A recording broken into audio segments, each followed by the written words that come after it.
Республикатағы наркологический диспансер Канагаласка бар элеватационный кинигер бүгін иіс сыйған арғы үйірілі түгіне болды.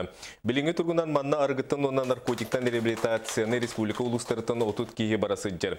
Кинелерге сөпті ғысылуы барыта тәрелебет манна үйренер массажны қостоқтыр. Куған жылықтан арал жиярға көмелергі арас тренинг ұталылар.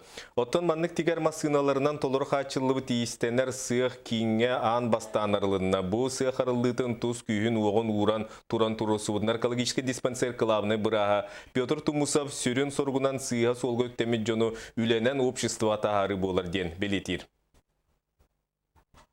Бәлері де сөйлерінен бұл мұсынаға өлі әтіқтіріне, истенен ақтыріне, кенлер наға хүнен алылар, қол құтуялар, кенлерге арасына өскір, ити наукынан да қасынан тұрар, реабилитация, психологическая, немандан әрі болбаққа, илінен үленнен, төбенден үленнен, кытта барықтақтен трудотерапия үленнен әмтәйінден. Әр жоңғанан білген бейге ұсталарына сығылан тұрабыд. Үшігай ұлақан әме универсальный масына. Онда жетінде бейге білген әр жоңға масан оқтарынан жарықтан аларға, иделі ақжан болған тақаларға бейге тәрәйін тәрейіқтақыд.